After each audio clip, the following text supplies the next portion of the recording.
성령의 임재는 두 가지로 표현을 한다 했어요. 첫째는 내주입니다. 내주. 그리고 두 번째는 충만이에요. 성령의 내주는 성령의 세례라고 표현할 수 있고, 성령의 충만은 권능으로 표현할 수 있습니다. 그래서 성령의 내주하심으로 인해서 나타나 보여지는 특징은 예수님을 주라고 시인하게 돼 있어요. 예수님이 나의 권자이십니다. 그리고 우리가 표현하는 것처럼 나의 왕이십니다 라고 고백을 하게 돼요. 그리고 두 번째는 성령의 내주하심, 즉 세례로 인해서 내 안에 늘 하나님의 말씀들을 생각할 수 있도록 이끄시고 인도하셔요. 우리가 창세기 1장 1절부터 마지막 계시록까지 성경을 다 못 읽었다 할지라도, 또 이런 말씀이 몇 장 몇 절이라고 구체적으로 우리가 표현하지 못한다 할지라도 그 하나님의 말씀, 즉 궁극적인 선을 우리 안에서 생각나게 해주시고 가르쳐 주십니다. 그래서 예수님을 믿는 우리 안에 성령 하나님이 계시면 하나님의 뜻을 이루는 삶을 살아가게 돼요.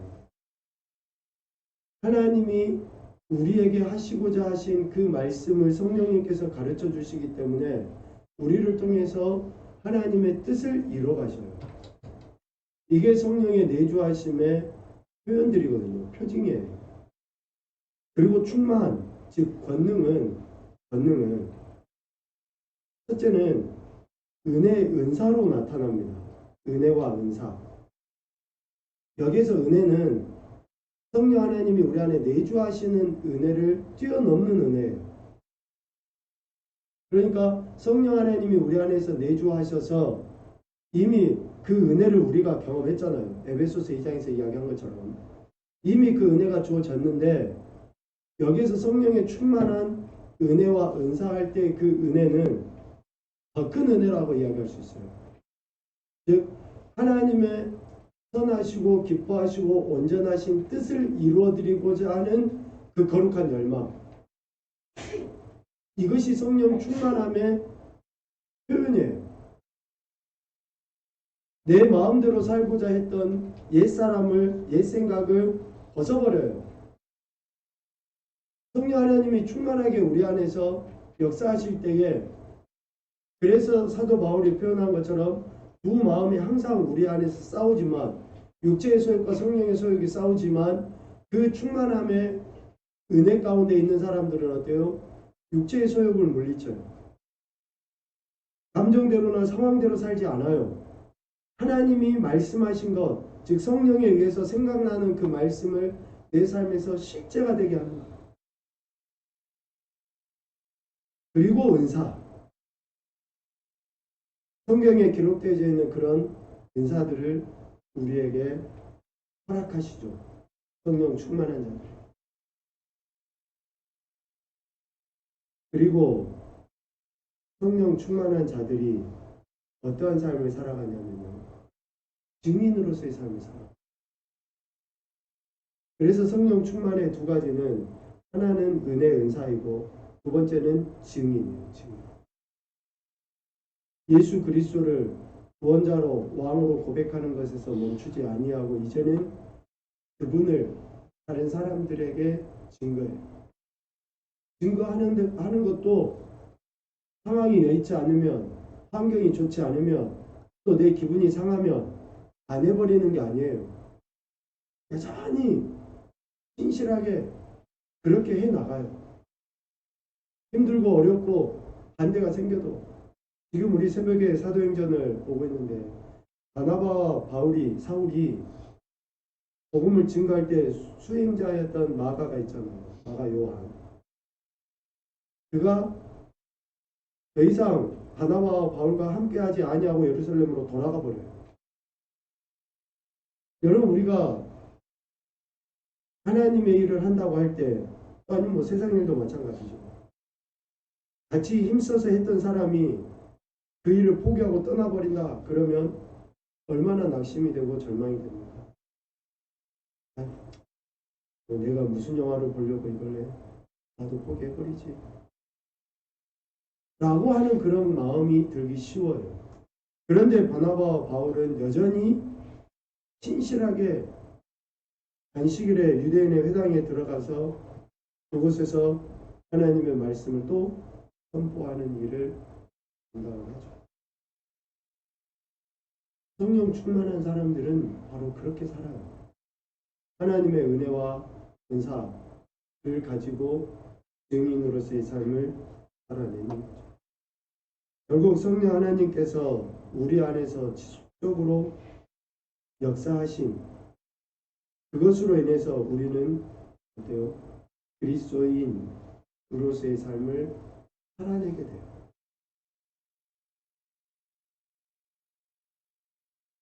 매 순간 우리가 우리 안에 거하시는 성령 하나님의 그 역사하심 앞에 굴복할 수 있기를 간절히 소망합니다.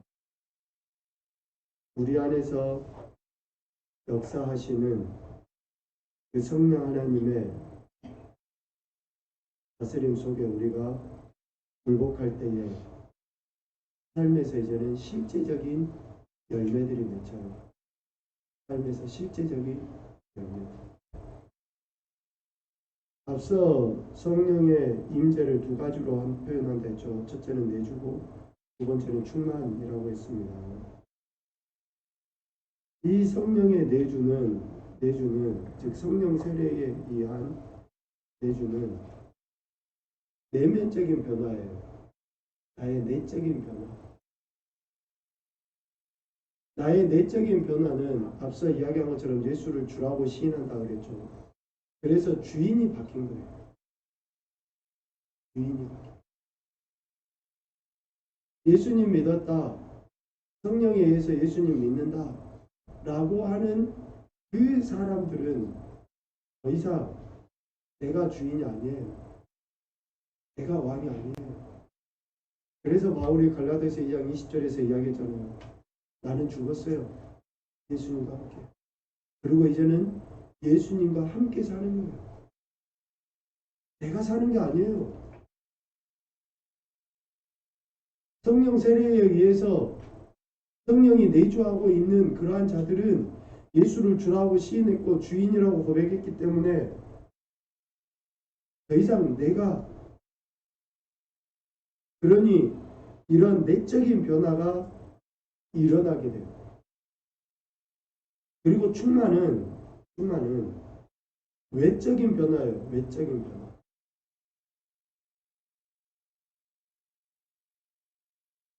바뀐 주인이 기대하는 삶을 살아가게 돼요. 이제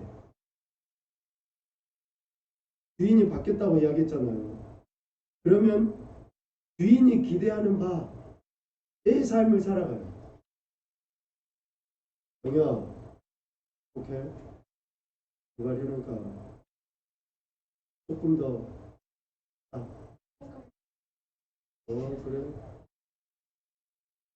주사에 우리 정훈이한테 마태복음 7장 12절 말씀을 찾아주세요.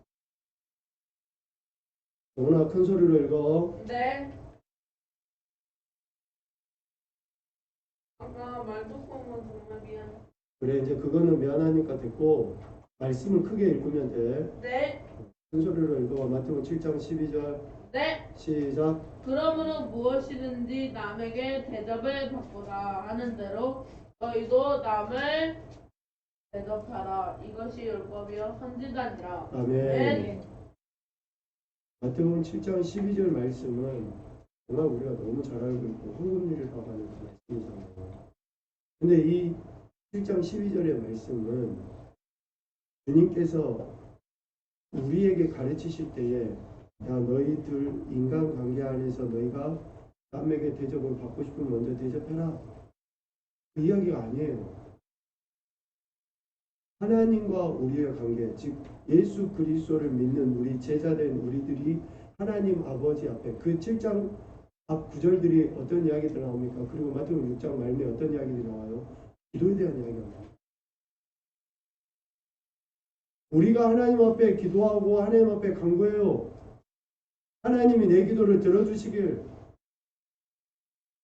하나님을 아버지라고 부르는 것에서 멈추지 않냐고, 아버지이신 그분이 내게는 이렇게 해주셔야지 돼라는 생각을 가지고 우리가 그분 앞에 기도해요. 그런데 주님이 우리에게 가르쳐 주시는 말씀의 핵심은 뭐예요? 우리가 하나님 앞에 기도하는 것이 응답되기를 원하면 우리가 하나님 아버지께서 기대하시는 바를 알고 그렇게 살아가라고 이야기하신 거예요. 그것이 성령 충만함의 모습인 거예요. 모습인 거예요. 하나님이 우리에게 기대하시는 바를 알고 주인이신 그분이 내게 기대하시는 바를 알고 살아가는 것, 이것이 성령 충만입니다. 여러분 기도가 응답받기를 원하십니까? 그럼 하나님 말씀대로 살아야죠.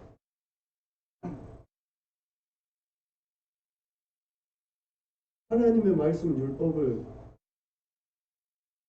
귀를 막아서 듣지 아니하는데 우리의 기도가 하나님 앞에 열려질까요? 잠언에서는 그러한 기도를 어떠한 기도라고 이야기하십니까? 거짓말 기도.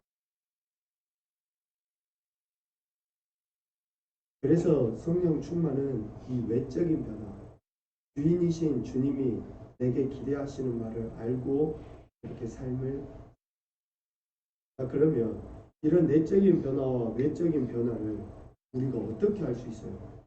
내가 성령 세례 받았다. 그리고 또 내가 성령 충만함을 강구하고 또 성령 충만하다 라고 하는 것을 어떻게 하냐? 앞서 이야기한 것처럼 예수를 주라고 시인해요. 은혜와 은사를 받아요. 말씀을 또 생각하고 살아가요. 또 예수님도 증거해요. 물론 그런 것들이 우리에게 나타남으로 인해서 내가 성령 세례 받고 성령 충만함 받았다라고 이야기하지만 그것은 미안하지만 성령 충만하지 않아도 일로서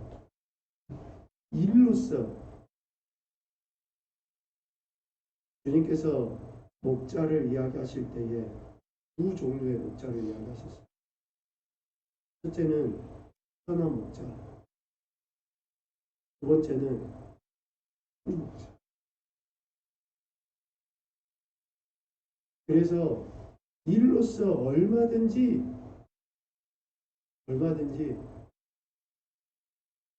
그러한 표현도 할 수 있고 예수님도 전할 수 있고, 지금 이 시대에도 예수님의 이름을 팔아서 자기 배불리려고 하는 나쁜 목자들이 있어요. 지금 이 시대에도 예수님의 이름 팔아서 자기 사업 번창하려고 하고 자기 명예 얻으려고 하는 성도들이 있어요. 얼마든지 일로서 예수를 주라고 시인하기도 하고 또 특별히 은사를 사용하기도 하고 그럴 수 있습니다. 그러나 이런 내면의 변화와 또 외적인 변화, 내적인 변화와 외적인 변화를 가장 정확하게 판가름할 수 있는 딱 한 가지 단어를 저는 평안이라고 생각합니다. 요한복음 14장 27절 말씀 한번 찾아봅시다.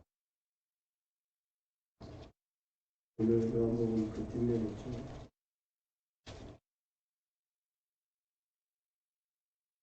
요한복음 14장 27절.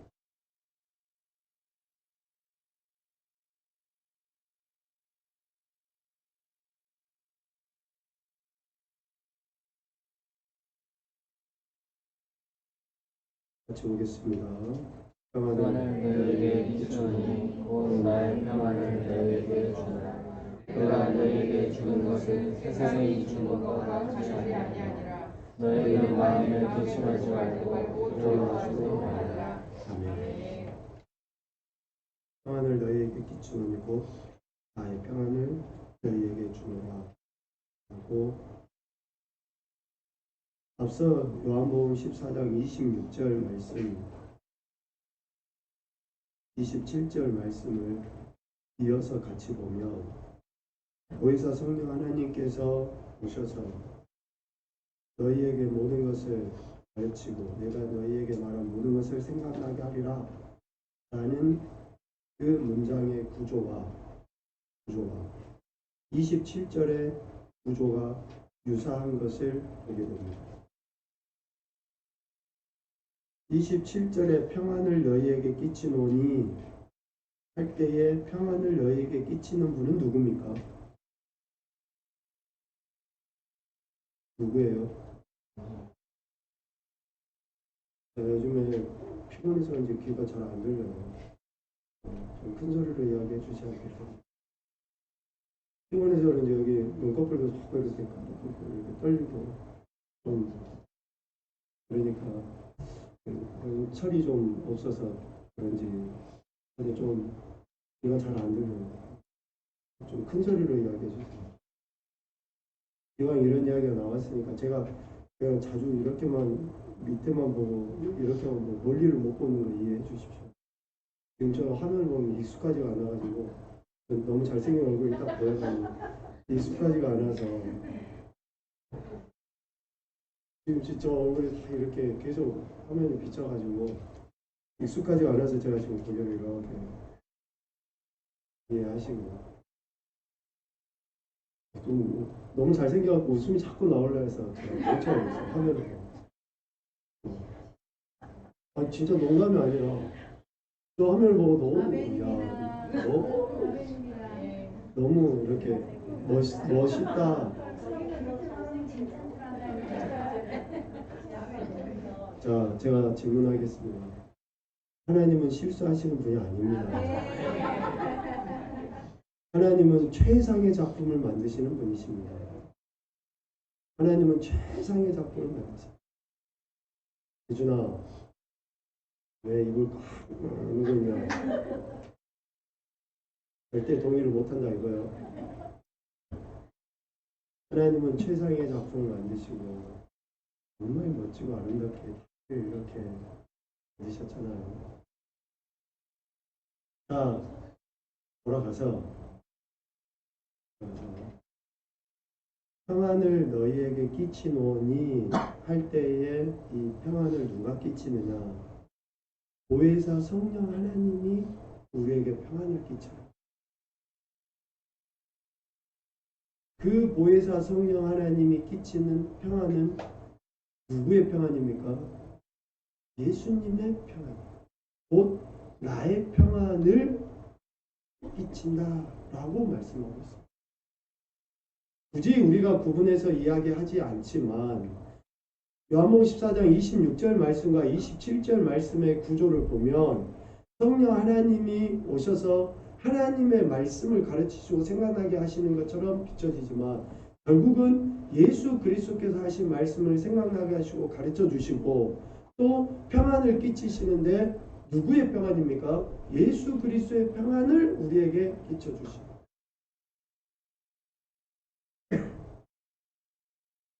그리고 하나님을 구약에서부터 어떤 하나님이라고 이야기합니까?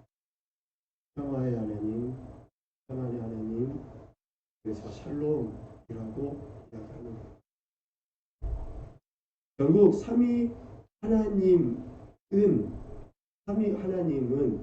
우리 인생에게 가장 내적인, 외적인 변화의 핵심을 우리에게 뭘로 나타내 보이도록 말씀하시는 거예요? 요동치는 환경, 불편한 관계, 또 어려운 여건들 이런 모든 것들이 있을 수 있어요. 예수님 믿어도 질병에 걸리고 예수님 믿어도 사업에 실패하고 예수님 믿어도 자녀들이 잘 안 되기도 할 수 있고 예수님 믿어도 내가 원하고 바라고 기대했던 대로 되지 않을 수도 있어요. 그러나 우리 안에 성령 하나님이 거하시고 예수 그리스도를 주라고 고백할 뿐 아니라 그 은혜와 은사와 또 증인으로서의 삶을 살아간다라고 할 때 내 안에서 내 삶의 모습에서 드러나야 될 게 뭐예요? 평안이에요. 세상이 줄 수 없는 그 평안이 이것을 통해서 우리가 내적으로 외적으로 변화되었다라고 하는 것을 분명하게 나타냅니다. 다시 이야기합니다. 우리가 얼마든지 가면 쓰고 얼마든지 위선적으로 예수님의 이름을 찬양하고 예수님의 영광을 나타낸다, 하나님의 영광을 얼마든지 이야기할 수 있어요. 그러나 내 안에 내 삶의 모습에 진짜 평안이 있는가? 이것을 우리가 생각할 때에 나의 변화가 성령 하나님에 의한 실제적인 변화라는 것을 우리 스스로 또 다른 이들이 인정하게 되는 것이죠. 오늘 우리 페이퍼에 보면 생수의 강, 우리가 오늘 말씀을 들었지만 나를 믿는 자는 성경의 이름과 같이 배에서 생수의 강이 흘러나오리라. 영원히 목마르지 아니하는 생수. 저는 이 생수를 앞서 이야기했던 평안으로 해석을 하고 싶습니다. 요한복음 14장 27절 말미에 이야기했던 것처럼 너희는 마음에 근심하지도 말고 두려워하지도 마라. 평안을 우리에게 끼치시니 우리 안에서 그 어떠한 염려나 두려움, 근심이 없는 진정한 평안함, 그 생수가 흘러넘쳐나 우리 안에. 그럼 이 평안이 우리 자신에게만 있겠습니까?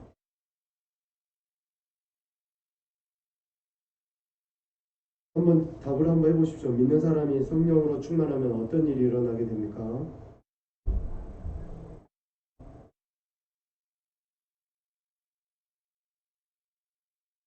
같이 읽으셨나요?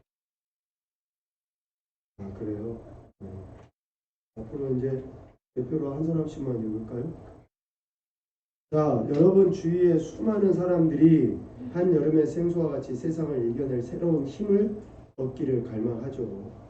이 중에는 친척, 이웃, 직장 동료, 친구들도 있습니다. 그러면 어떻게 하면 그들에게 이러한 생수가 전해질 수 있을까? 성령으로 충만한 믿는 자들에게 의해서 흘러 넘쳐나게 됩니다. 내 안에 평안이 있을 때 그 평안이 증거되는 거예요. 내 안에 평안이 있을 때. 여러분들이 성령 충만하고 성령이 내 안에서 역사하고 계심을 제가 지난주에 이야기했어요. 지속적이라는 단어를 썼어요. 지속적. 그 지속적으로 성령님이 나를 다스리고 또 내 안에서 그렇게 역사하실 수 있도록 그런 시간을 우리가 하나님 앞에 드릴 때 성령의 그 충만함들이 우리를 통해 친척, 이웃, 가족, 친구들에게 전해집니다. 옆에 그림을 한번 봐보십시오. 잔의 물이 흘러 넘쳐서 어떻게 되고 있습니까? 다른 두 잔을 채우고 있습니다. 빈 두 잔에 담기는 물은 어디에서 오고 있습니까? 위에서 흘러 넘쳐서 만약 위에 잔이 반만 채워져 있다면 이런 일이 일어날 수 있습니까? 없습니다. 어떤 성도에게 생수가 흘러 넘쳐서 다른 사람을 흘러가게 합니까? 성령으로 충만한 성도들. 제가 지금 3주째 이 그림을 지금 쓰고 있는데 첫 번째는 잔에 성령 세례 잔이 반 정도 차있던 그림이고요. 두 번째는 한 잔해가 충만하게 이렇게 흘러 넘쳤던 그림이고 세 번째는 이 흘러 넘쳐서 다른 두 잔에도 채워지는 그림인데요. 이것은 이미지로 보여주는 모습입니다. 이미지로 보여주는 모습이에요. 우리에게 이해를 쉽게 하기 위해서 이미지로 보여주는 모습이에요. 성령 충만은 물질이 아니에요. 성령 충만은 어떤 물질로 양으로 측량하는 게 아니에요. 우리에게 지금 충만이라는 단어를 설명하기 위해서 이렇게 이미지로 표현해 놓은 것 뿐이고, 지난 시간에 충만이라는 단어를 이야기할 때 우리에게 그 깨어있음, 또 한 몇 가지로 그때 이야기를 했었죠. 영향을 받음, 뭐 이런 표현들을 썼는데, 충만이라는 것은 이런 그 양으로서의 의미를 이야기하는 게 아닙니다. 다음에 기회 되면 이 부분에 대해서는 좀 더 설명을 하도록 하죠. 바로 이것이 주님께서 우리에게 주시겠다고 약속하신 풍성한 생명입니다. 여러분은 이러한 넘치도록 풍성한 생명에 목말라 있습니까? 평안함을 갈망하고 있습니까? 성령님께서 온전히 여러분들을 다스려 주시기를 원하십니까? 그렇게 우리가 마음을 하나님 앞에 고백하며 나아갈 때에 하나님께서 우리 안에 하시죠. 22번과 23번은 매우 중요합니다.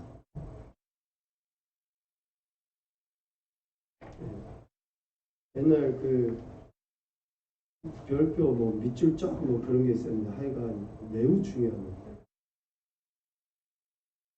여러분은 자신의 죄를 회개하고 믿음으로 주 예수 그리스도를 영접함으로써 구원을 받았습니다. 믿습니까? 자, 성령 충만하게 되는 방법도 이와 다를 것이 없습니다. 당신의 삶이 죄와 자기 위주의 생각들로 가득 차 있다면 성령님이 일하실 빈 공간은 없습니다. 자, 이제 설명할게요. 자신의 죄를 회개하고 죄는 어떤 죄일까요?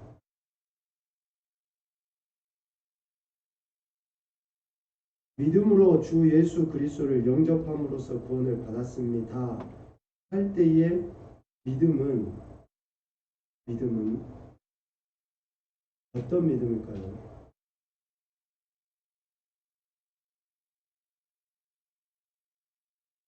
첫 번째, 자신의 죄를 회개하고의 이 죄는 우리의 원죄를 이야기합니다. 우리의 원죄. 그리고 믿음으로 주 예수 그리스도를 영접함으로써 구원을 받았다라고 할 때의 이 믿음은 구원받기 위해 예수 그리스도를 믿는 믿음으로써 성령 세례에 의한 믿음이에요. 그러니 첫 번째 자신의 죄를 회개하고 할 때의 이 원죄에 대한 회개는 우리가 다 의식을 잘 못해요. 의식을 잘 못합니다. 왜? 우리는 원죄라는 것을 갖고 있지만 알지도 못하는 영역이에요. 그래서 성령 하나님이 우리 안에 내주하셔서, 즉 성령의 세례로 인해 우리의 원죄를 회개하게 하시고 주 예수 그리스도를 구원자 왕으로 고백하게 하심으로써 우리가 구원을 받아요. 자, 이제 성령 충만하게 되는 방법도 이와 다를 것이 없다 그랬는데, 이 부분에 대해서 이야기를 해보죠. 우리 삶이 죄와 우리 위주의 생각들로 가득 차 있다면 성령님이 일하실 빈 공간이 없다라고 했죠. 첫째, 그러므로 여러분이 성령으로 충만하게 되기를 원한다면 먼저 자신의 삶 가운데 있는 모든 죄를 다 회개해야 합니다. 여기에서 모든 죄 할 때 죄는 뭡니까? 어떤 죄죠? 자범죄. 매 순간순간 내가 생각으로, 말로, 행동으로 지은 이런 죄들을 내가 스스로 범한 죄, 내 스스로 범한 죄, 자범죄죠. 이 죄를 회개해야 되는 거예요. 회개. 자범죄에 대한 회개. 성령을 근심시켰죠. 성령을 만홀히 여겼어요. 성령 하나님이 내 안에 내주에 계심에도 불구하고 성령님을 무시해서 내 감정대로, 내 뜻대로, 내 방식대로 내 육을 위해서 살아가요. 이러한 죄를 회개하는 거예요. 그래서 여기에서의 이 회개는 원죄처럼 아무 생각 없이 되어지는 회개가 아니라 우리가 하는 회개예요. 원죄에 대한 회개는 성령 하나님에 의해서 되어진 거예요. 그러나 자범죄에 대한 회개는 그냥 저절로 되어지는 것이 아니라 우리가 하는 거예요. 더 엄밀히 이야기하면 내 안에 계신 성령 하나님의 도우심을 통해 회개하는 거예요.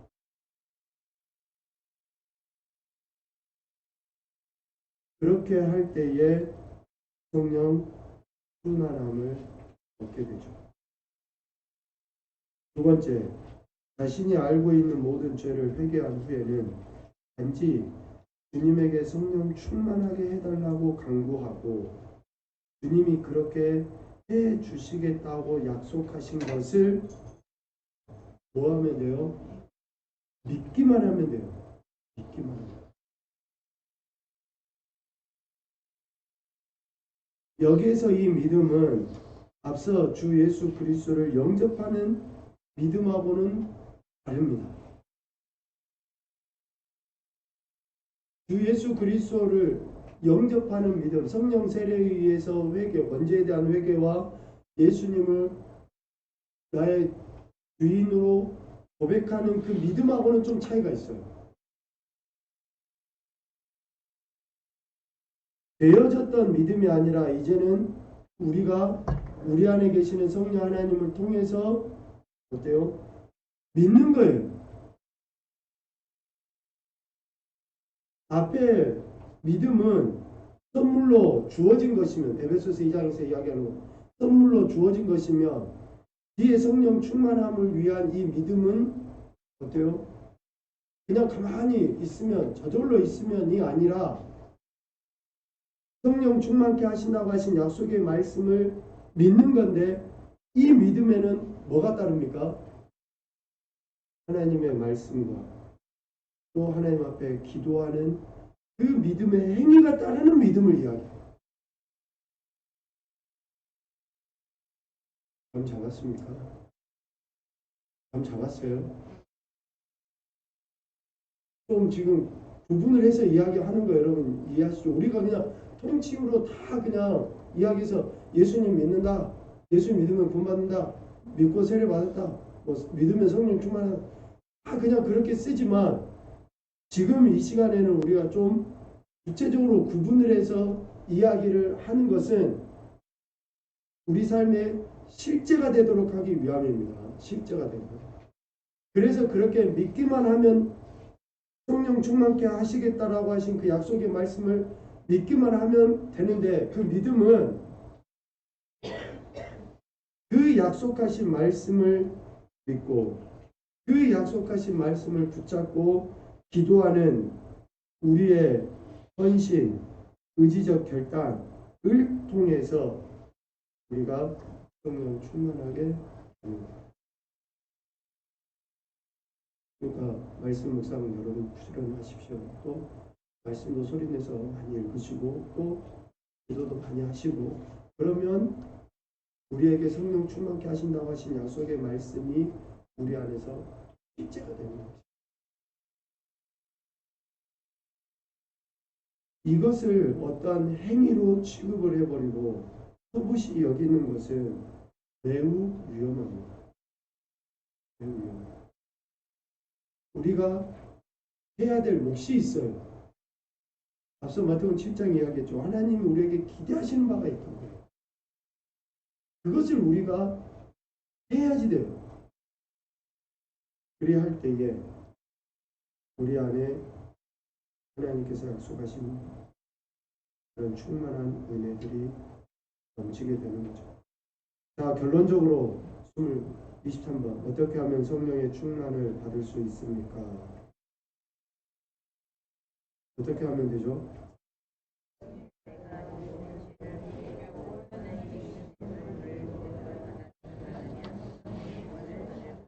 다음에 여기 예시로 잘 나와 있잖아요. 오래 믿으면서 선행을 많이 하고 거룩해져야 성령 충만을 받을 것이다.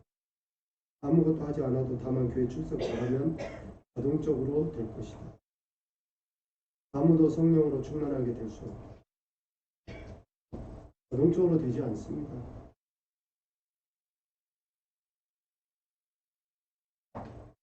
하나님이 주시는 선물을 믿음으로 받아들이기 하는 말씀과 기도로 우리가 그것을 믿음에 대한 표현을 하면 그렇게 하나님께서는 우리에게 약속하신 성령으로 충만하게 하시고 우리가 성령의 다스림과 그 은혜 안에 우리의 삶들이 앞서 이야기한 것처럼 세상이 줄 수 없는 그런 이 평안함의 결국은 뭐예요? 하나님 나라예요. 우리가 죽어서 하나님 나라 가는 거 이게 아니라 지금 우리 삶의 현장에 하나님 나라, 성령으로 위한 하나님 나라가 이루어지게 되는 것이죠. 물론입니다. 성령의 내주와 충만은 내 자신과 다른 모든 관계를 새롭게 합니다. 내 자신과 모든 관계를 평안함 속에 새롭게 그래서 늘상 우리 안에 계시는 성령 하나님의 그 음성의 귀를 기울이고 그분이 지시하시는 대로 굴복하며 나아갈 때에 그런 엄청난 은혜를 우리가 경험하게 되는 것입니다. 이 밤에도 우리 가운데 역사하신 하나님께 감사하시고 우리 삶의 모든 영역 속에 세상이 줄 수 없는 참된 평안을 위해 날마다 말씀과 기도로 성령 충만해져가는 영복된 인생들이 되시기를 주님의 이름으로 축복합니다. 아멘. 사랑하는